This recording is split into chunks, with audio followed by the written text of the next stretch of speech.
Hello, this is Kevin Donahue welcoming you to a new edition of Board Perspectives. In this episode, we are focusing on ESG from a legal perspective. Alyse Mauro Mason, Associate Director with the ESG Group of Protiviti, interviews Rich Cohen, Managing Director with Protiviti's legal consulting practice, and Dennis Kerrigan, Executive Vice President and General Counsel for the Hanover Insurance Group. Let's go to their conversation. Welcome to the Board Perspectives podcast, brought to you by Protiviti, a global consulting firm where we explore numerous challenges and areas of interest for boards of directors around the world. I am Alyse Mauro Mason, an Associate Director of ESG at Protiviti. I am joined today by my colleague, Rich Cohen, who is a Managing Director in our legal consulting practice. And we are delighted to be joined by our special guest, Dennis Kerrigan, the Executive Vice President and General Counsel of the Hanover Insurance Group. Today, we are going to discuss ESG, environmental social governance, from a legal perspective. Rich and Dennis are both lawyers joining us today in their personal capacity to share their expertise and insights with us and are not providing legal advice. Thank you both for joining us here today. Thank you, Alyse. Great to be here. So, I like to just jump right in. And so I'm going to welcome Dennis to the microphone. Welcome to Board Perspectives. The ESG journey is different for almost all sustainability leaders. Would you mind sharing how your path led to this very moment, joining this discussion today? Sure. No, I'm delighted to be here and delighted to share my personal views. Everything I'm going to express today are my own views. I really came to this spot in a couple of different ways. I think first, if you start with the personal lens, I think, I think many leaders today want to work for a values-based organization, a company with a strong culture, a company that cares about the communities in which it lives and works. And so from a personal perspective, I've always had an interest in many of the topics that fall under the broad aegis of ESG. From a professional perspective, I think the General Counsel's office is often the natural focus point of ESG efforts. That's due in no small measure to the fact that the G in ESG stands for governance. But I think more importantly, the legal function is often the enterprise integrator on many initiatives. There are very few departments, I think, that bring together both the business side, the support side, and the corporate functions. So my team in particular, we work with everyone from business leaders to the field leadership that's out helping sell our products to the corporate functions like finance and HR. And as you look at what falls under the rubric of ESG, many of those functions, many of the business leaders play an integral role in the development of a company's ESG strategy and execution. So again, both personal and professionally, it's been some of the catalysts that have brought me here. And at least in my organization, I was charged with helping us develop our ESG framework, which I'm delighted to talk about as we move forward. Thank you for sharing that background with us. What an exciting journey for you personally and the Hanover Insurance Group. And it's a great transition into something that our listeners are wondering about. In a few words, what is ESG and why is everybody talking about it? Sure. So, at its most basic level, it is environmental, social, and governance factors. I think the challenge has been twofold these days. One is it means something different, I think, to each organization. Whether you go through, say, MSCI, which is an outside firm that has various pillars, identifies it by topics.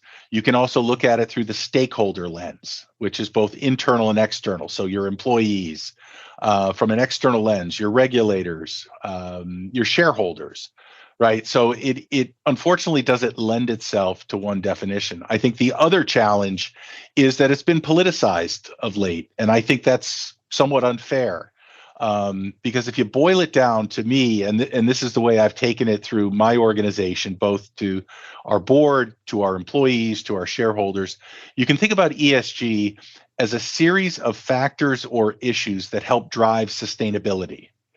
And I use the term sustainability in the broadest sense, not just in the environmental sense, but in terms of your balance sheet, in terms of your brand, in terms of your reputation, in terms of human capital, right? Are you going to be an employer of choice? How are you going to attract and retain the best in your industry? So when you look at ESG in its broadest sense and you think about those factors that are going to make you sustainable, I think that removes the politics and some of the ambiguity.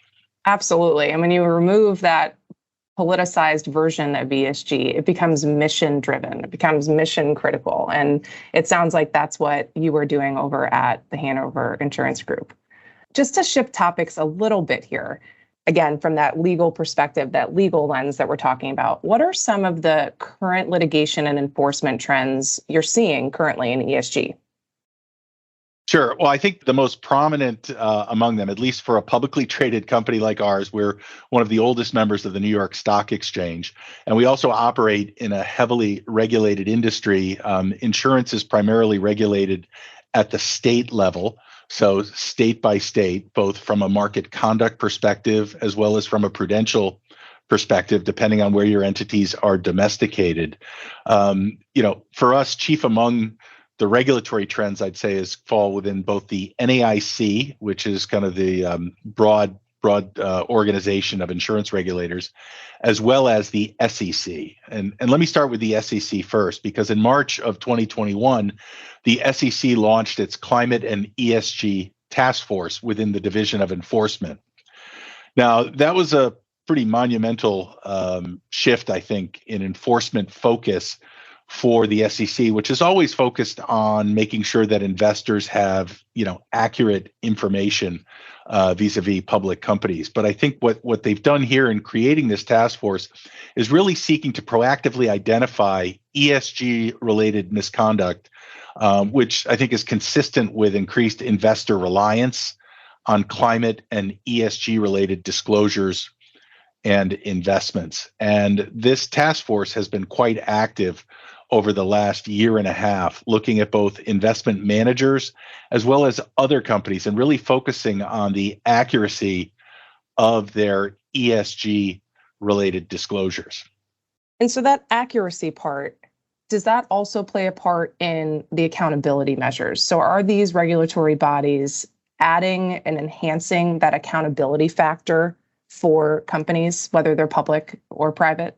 They are, I think. I mean, public companies have always had a very high bar in terms of the accuracy of their disclosures. I think what we saw for a period of time was, particularly on the investment management side, a number of investment managers coming out with more funds focused on ESG related issues, right? More climate friendly investments for investors who really want to put their dollars, consistent with their values, right? I think what we still face, though, is a lot of ambiguity in terms of ESG measures. So there's a number of voluntary reporting frameworks out there, a veritable alphabet soup from TCFD to GRI to SASB to CDP, the Carbon Disclosure Project. Now, a number of institutional investors have advanced one framework over another. But I think the hope is, whether you're a public or private company, that over time there's going to be convergence on these reporting frameworks. And then you overlay that with the SEC's 200 plus page climate change disclosure proposal, where the comment period actually recently expired. They received more than 14,000 comments on that proposal alone. And that obviously focuses just on the climate part of ESG. I think particularly public issuers still face, a lot of challenges in terms of the disclosures and figuring out what framework do they want to adopt and what meaningful metrics do they want to follow. Even if a company follows some of these guidances, whether it's aligning with the framework or supporting and following the SEC rules and regulations or the NAIC, how, these enforcement actions that keep coming out have a common theme around greenwashing. Can you briefly describe what greenwashing is and why this is so common and it's becoming more relevant in enforcement actions?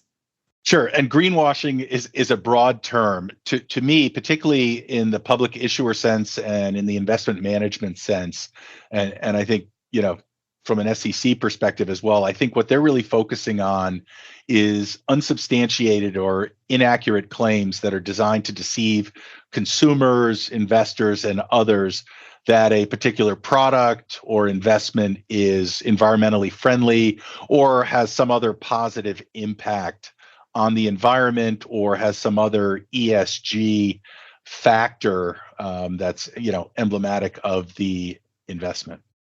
So greenwashing was originally defined as that environmental pillar. Do you think it's expanded now to include also the social and the governance aspect of ESG? Oh, absolutely. Particularly when you get into the investment management world, where there are a number of funds out there, ETFs, et cetera, prospectuses, can read through that outlines their philosophies on some of these social issues. Governance issues, to me, are always table stakes for a solid investment. But yeah, it's clearly expanding. But I do want to caution folks that, focusing on the disclosure piece is really just one piece of the puzzle. And in some ways, it's the tail wagging the dog. If you don't have an effective ESG framework to start with by which you're governing your ESG related activities, if you don't have a strategy, a holistic one that goes across both the E, the S, and the G, then the disclosures are going to be ineffective regardless. That's a great piece of advice. And to kind of tie up this part of our discussion, what are some lessons learned that you're seeing in the market and or maybe with peers, or maybe some lessons learned that you have personally experienced at the Hanover Group?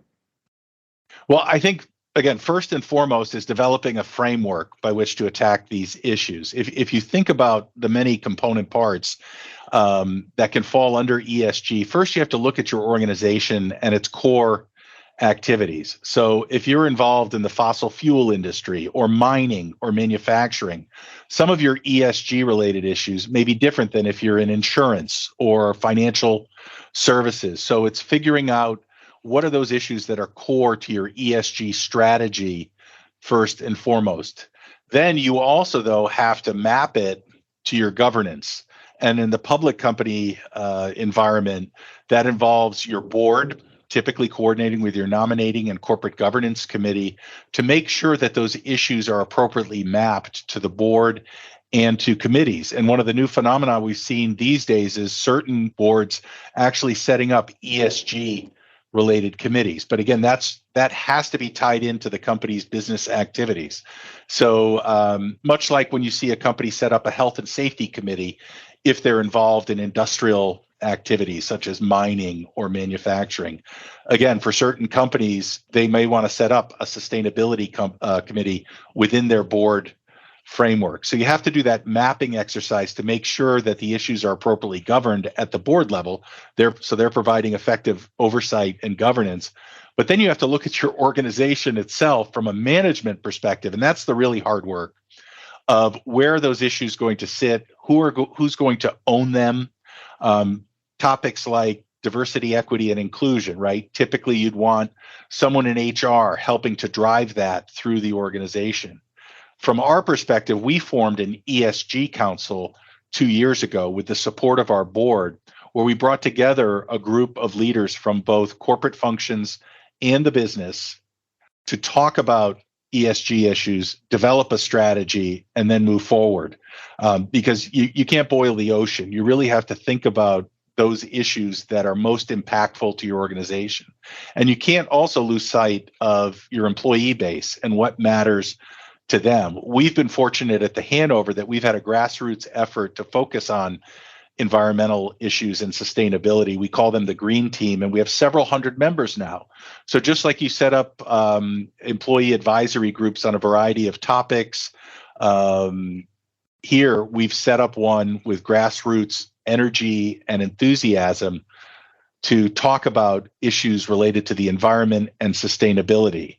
Part of it's education, but part of it's also action, right? So translating that into your community engagement activities, right? Doing environmentally friendly projects, right? If you want to attract multiple generations of workers, if you want to attract folks who want to join a values-based organization, you not only need to talk the talk, you need to walk the walk. And that was so beautifully said. There's the framework, the materiality, internal and external. There's monitoring, measuring, and then reporting, and then also that board oversight. I mean, you touched on so many really important aspects of developing an ESG program. You also mentioned grassroots, right? Most things start as grassroots, and then they develop into a full-blown business unit within your organization. Do you find that that can be, whether it's at Hanover or with your peers, what does that timeline look like? Because ESG can be really overwhelming to people and they think, oh, this is going to take 5 years to build out. Just in your experience, what have you seen from a timeline perspective? Well, it does take time. It sounds cliche that it's a journey, but it truly is. I think in large measure because ESG factors are evolving as well. If you look at an industry like insurance, for us, climate change is a very significant issue. I mean, there's no doubt that weather severity is increasing, right? Our customers count on us to help them better understand their risks. We have to be up to date on that from a risk perspective as well. We have to assure that our balance sheet can withstand the changes that are happening in the natural environment. So, I think that's why you see a lot of insurers now focusing on the issues of climate change, changing weather patterns, severe weather, increasing volatility of weather as well. And then I think, the better companies translate that risk analysis and that risk mitigation into a concept known as resilience. Right. Not only making sure that your balance sheet is resilient to withstand that, but also that your customers are building resilience.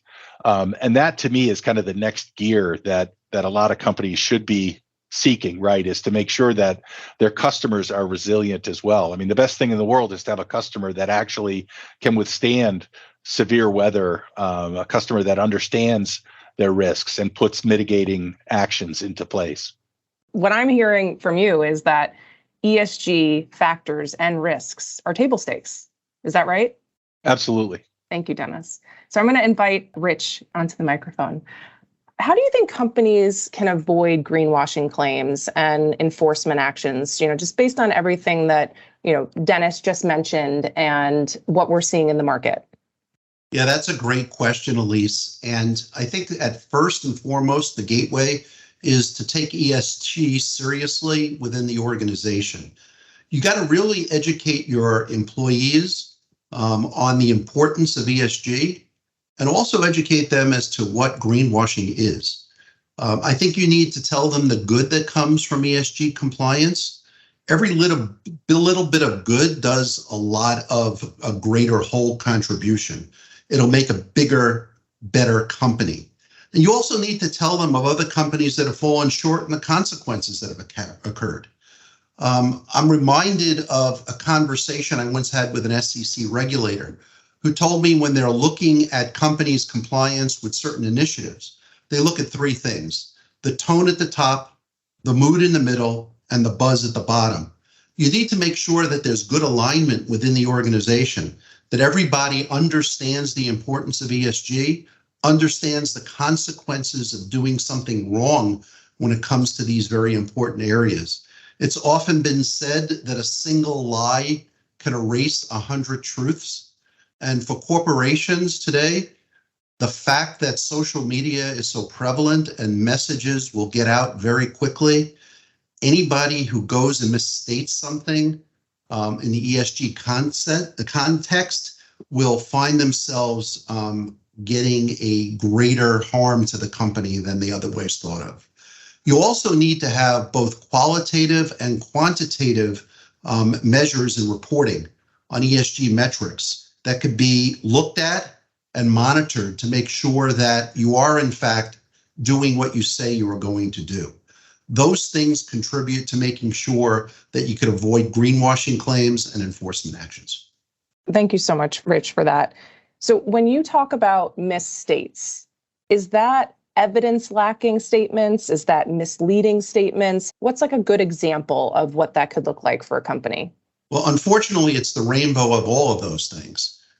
It could be marketing messages that are exaggerating efforts. For example, made of 100% recyclable materials. Well, in fact, it isn't made of 100% recyclable materials. You can say that you're doing an evaluation of investments based upon carbon footprints before you invest. But if you're not doing that, that's a problem. And of course, you can manipulate data to get a desired result. We all are aware of the famous case in the mid-2010s, 2015 Volkswagen with the diesel emissions, where there was an alleged attempt to distort data to show that they were more environmentally friendly. So these are examples of things that could happen, and employees are demanding, stakeholders are demanding more transparency, and you have to deliver it. You're absolutely right. And that's a great segue. So you mentioned about social media, right? This access to information at our fingertips at all times. Because we're seeing that employee-driven demand and transparency and accountability, they're also really excited to talk about ESG and to talk about the things that their companies are doing. Can employees contribute to company greenwashing? And if so, what are a few examples of what that might look like? Yeah, so employees are the ones where the rubber hits the road.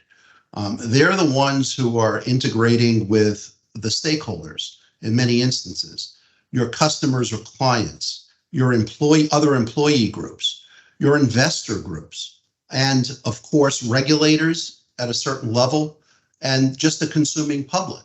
And I think it's important that they're very clear and unambiguous in statements that they're making to those constituencies that are factual, that support the values that the company is trying to establish, that really are provable, so that these aren't really just marketing efforts or broad statements that are going to lead to undesirable results. Part of that is education, right? And so do you support having more education programs inside of a company so that there is a bigger awareness and understanding of what ESG is, the potential risk and compliance type issues? You know, how would you advise a board on what that might look like inside of a company? Right. And I think it's different levels of education for different groups. Certainly the board should have a regular session with ESG experts to advise them as to what current regulations are, what upcoming regulations may be, what the things are that they can do to support the company's efforts to be viewed as a responsible ESG citizen.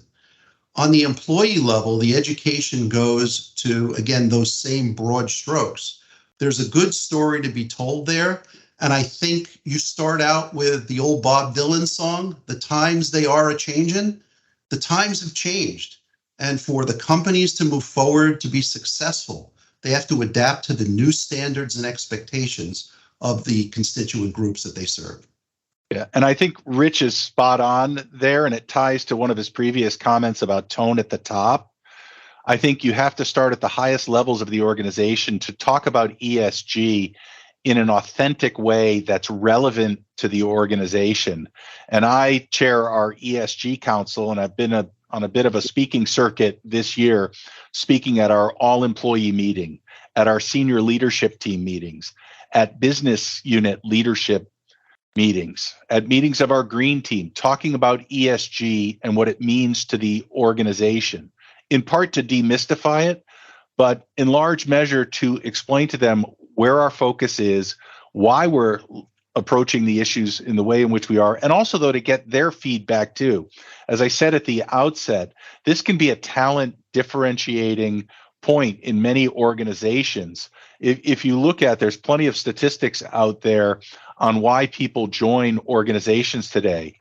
A lot of it has to do with values and culture. And what you don't want to do, though, is have some bromides on your website about certain commitments, and then they join the organization and they realize you're just paying lip service to it.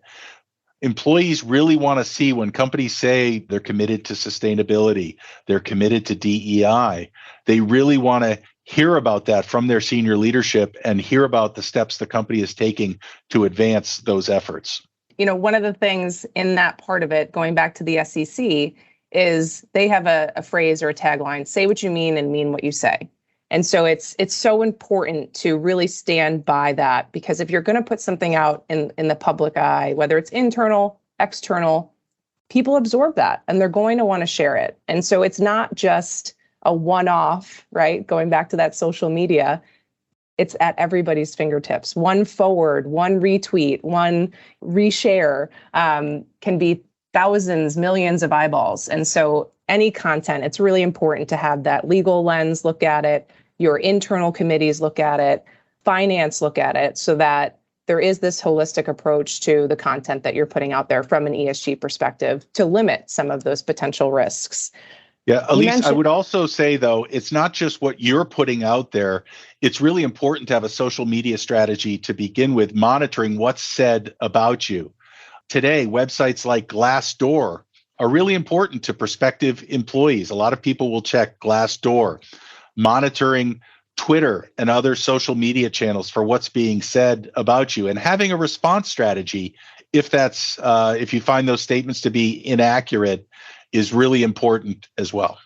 It's a great point, Dennis. And you mentioned focus and getting feedback from those internal stakeholders. In your experience over the last few years, as you've been building this out, if you wouldn't mind sharing, what are some of the, let's call it the blockers or that resistance that maybe people that are skeptical about ESG might ask you or might raise their hand to learn more about? Certainly, there's some over-politicization of the phrase ESG, right? So it's shifting the language from ESG. We really prefer sustainability. Even though I chair our ESG Council, it's really focusing on the sustainability of your organization, as I said at the outset, right? The balance sheet, your environmental practices, your human capital practices, protecting your brand and reputation. So it's shifting the discussion to what really matters to the organization and its sustainability over the long term to deliver shareholder value, for at least for us as a public company, right? That's what it's all about, to do that in a responsible way. I think over time too, it is shifting the dialogue away from the over politicization of these factors and really talking about those core issues, because it's hard to argue with the proposition that you want to enhance the communities in which you live and work. You want to deliver shareholder value over the longer term. I think that's really key to removing some of those blockers. And as you were talking, I was thinking about, so in law, right, there's the letter of the law and then there's the spirit of the law. Does that translate at all in ESG? Well, it does, because unfortunately there isn't a lot of law out there other than the law governing that your disclosures, have to be accurate, et cetera, unless and until the SEC enacts its climate change disclosure proposal. You're still dealing with a number of voluntary frameworks. So it's really about looking at those frameworks, figuring out which works for you and your set of stakeholders. But then as you're putting together your disclosures, I think as Rich said, right? Or no, you said, say what you mean and mean what you say. You also have to put some assurance work around what you're saying is accurate. So don't just rely on your internal voices, right? You've got to use your assurance providers, such as your audit team, your external auditors, and external advisors, such as your firm, to get that expert advice, kicking the tires on what you're saying and how you're saying it.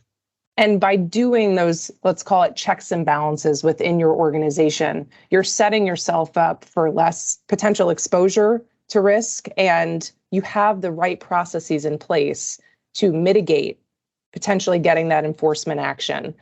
So what I'm hearing from you is that it's really important to have multiple business units, top-down, bottom-up approach to ESG. Yes, and corporate support units as well. You need finance at the table. You need your enterprise risk management department at the table. They've been a great partner with our legal team in terms of identifying the risks, particularly from climate change, that you have to take into account. So we want to make sure that we're disclosing that enterprise risk management framework in an accurate way. Obviously, the human resources department is really important when you talk about your diversity and inclusion statistics, your approach to talent management. It's really important to have them at the table as well.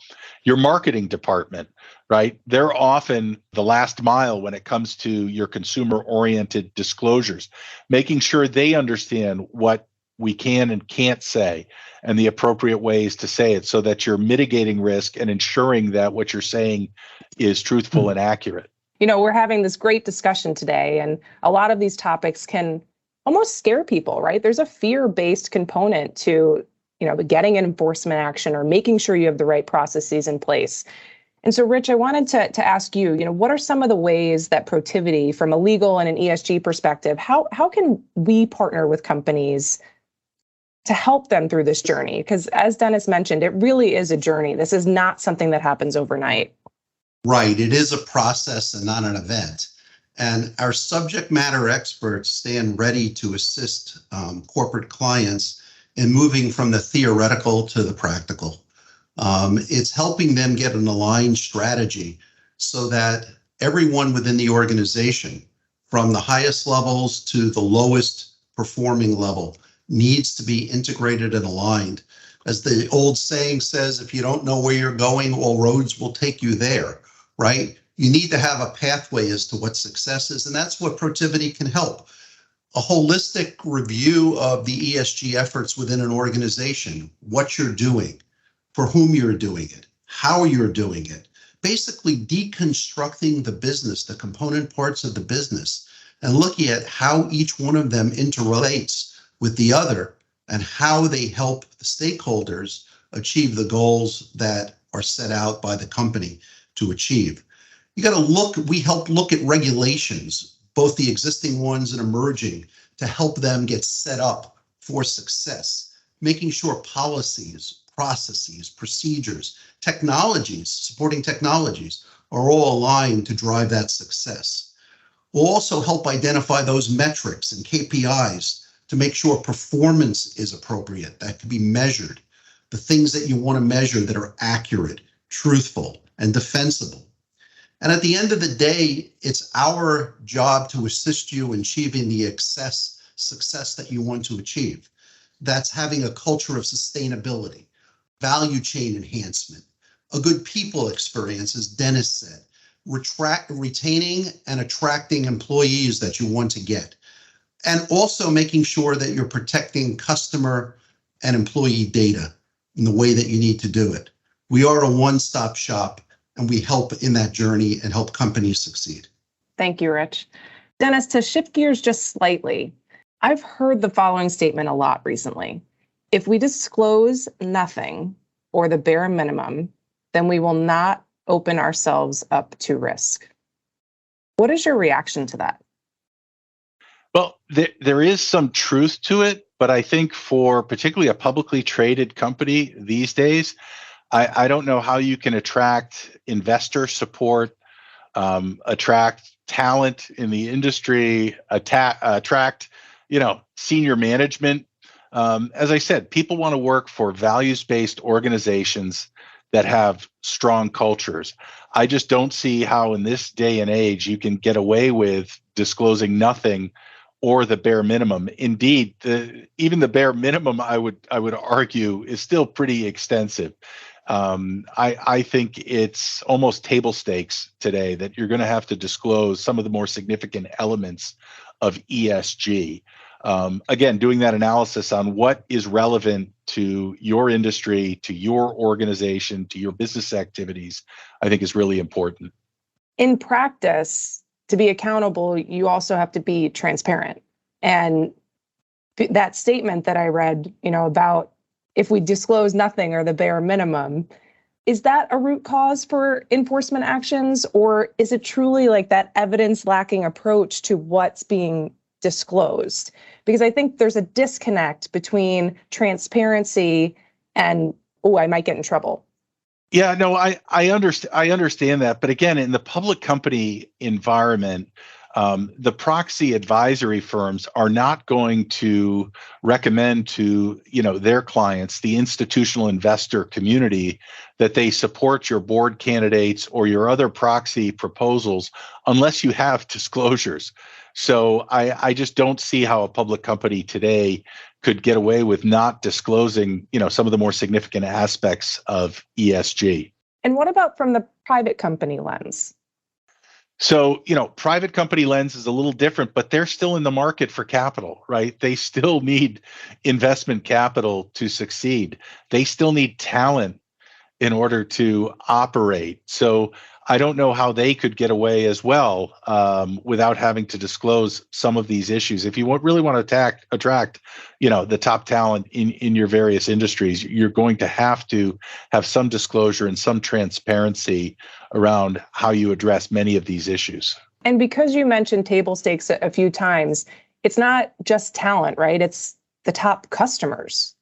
Oh, absolutely. More and more, I think, particularly in the B2B environment, you're hearing from many more business organizations wanting to know about companies' strategies around ESG.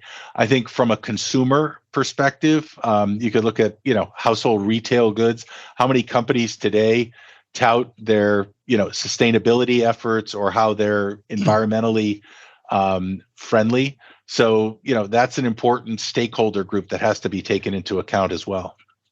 I would love to hear from both Rich and Dennis on what individual board members should be most concerned about when thinking about greenwashing and legal risks within ESG.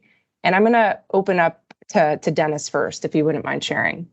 Sure. So I would say as a board member, probably 2 or 3 key things to keep in mind. One is making sure that management has a framework by which they're addressing these issues.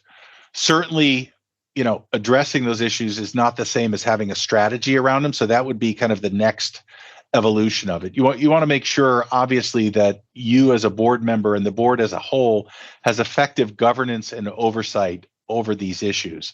Now, many of these topics are already covered, like human capital, diversity, equity, and inclusion typically would fall within a human capital committee or a compensation and human capital committee. So that mapping, is typically already there.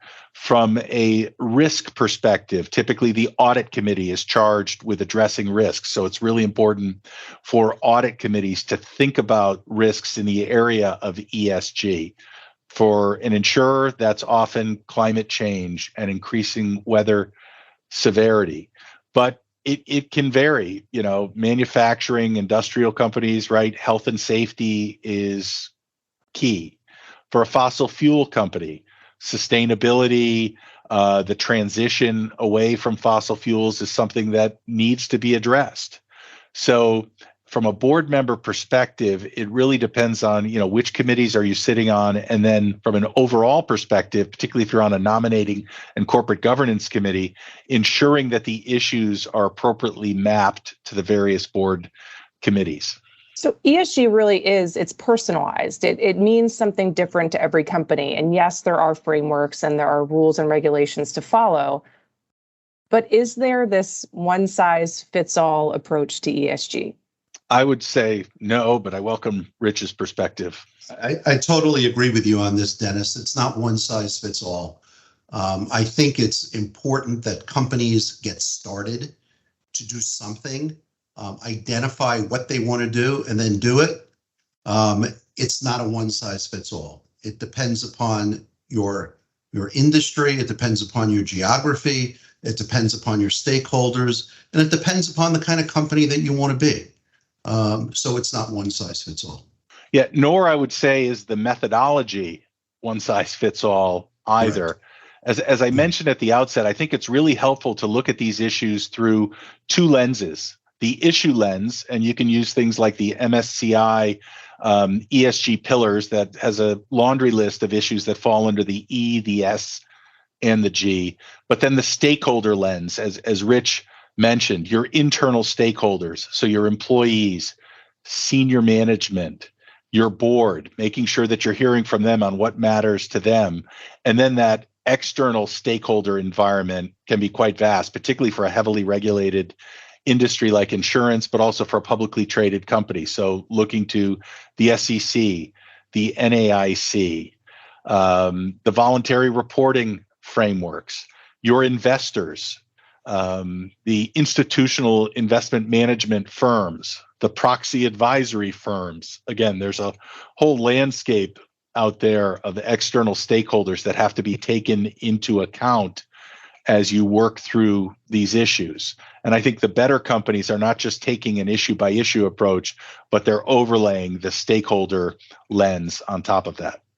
And Rich, just from thinking about sitting around a boardroom table and being that individual board member, why is it so important to be a supporter, versus a blocker, and in those investment approval decisions when it comes to ESG? Because I think that when it's a line item, right, there can be that blocker. And so as a board member, why is it important to support those investments?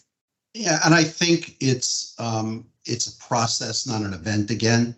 It's about educating the board as to the importance of the initiatives, on how it interacts with the value of the business, both economically and socially, and how to drive that business forward so that it creates a culture of accountability, as well as a culture of compliance, as well as a culture of social good.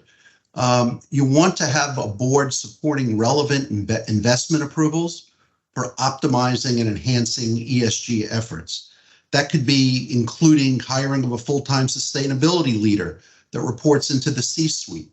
These are very important things for the board to do. And again, it's going to be a process, not a one-time thing. In addition, I think it's important that going forward, boards look at ESG compliance and initiatives in a similar fashion that they look at financials. This should be something on their agenda at every meeting. How are we doing? What are the metrics showing? Where are we falling short? What do we need to be doing differently to achieve the goals that we want to?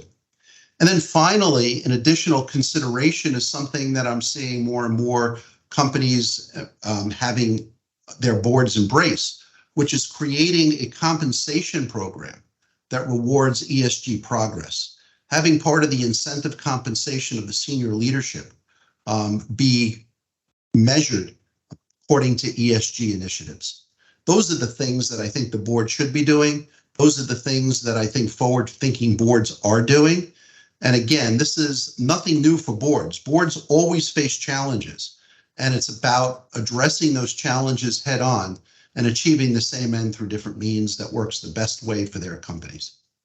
Yeah, one thing I would add to that, though, is it's not always a positive thing to get universal board support of any initiative. The board is there to provide governance, oversight, and often challenge.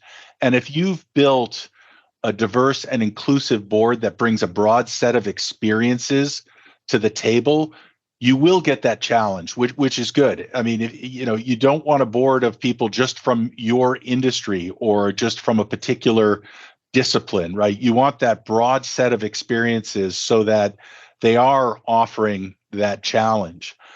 Second, I would just say too that yes, there are organizations that have hired chief sustainability officers or heads of ESG. That's often a good approach depending on the organization, their business activities, their business philosophy, et cetera. But you have to be careful in some instances that the task then of ESG and addressing ESG isn't insourced just to that person. I look at an issue like inclusion and diversity. That's not just an issue for HR to address. It has to be embedded in every senior leader, right? It's a topic where everyone has to live that every day. I think the same is true for ESG. Now, I'm the head of our ESG Counsel. I do have a full-time project manager who's terrific and helps me drive some of these initiatives forward. But one of the things that I think has been the hallmark of our approach has been that it's owned in the individual business units and corporate support units as well, right? Risk plays a very important role. HR plays a very important role. The business plays a very important role. Finance, investor relations, all are key constituencies that have to be united and understand that this is not something that we're just insourcing to a head of ESG, but it's something that we have to take into account as we're operating day to day. You're absolutely right. And I think one thing that I've been thinking about recently is I've never heard a CFO say, this number is close enough, right? And so why are we doing that with ESG? It should be the same level of controls in place for ESG metrics as it is for financial disclosures and financial metrics. So I would encourage all board members to hold ESG metrics to that same accountability measure. Because again, I've never heard a CFO say that number's close enough. Dennis, what are 3 key takeaways you want our audience members to remember from this discussion today? Sure. Very quickly, again, doing that analysis that's authentic and relevant to your business activities using both the stakeholder and the issue lens, I think would be 1. 2 would be creating a framework, taking that holistic approach, bringing all of your internal functions and P&L leaders together to develop that holistic approach, which hopefully will translate into an ESG strategy.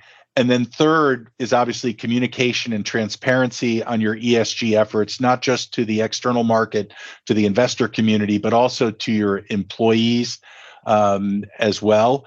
But don't let the disclosures and the transparency piece be the tail that wags the dog. Don't start with that. Really start with your approach, your framework, and your strategy, and then the disclosures should naturally follow from there. Thank you both for joining us today and sharing your insights with us. We've covered a lot. It's been a great discussion. Thank you for listening today. For more information, please visit protiviti.com/ESG. And please subscribe to our Board Perspectives podcast series and review us wherever you get your podcast content.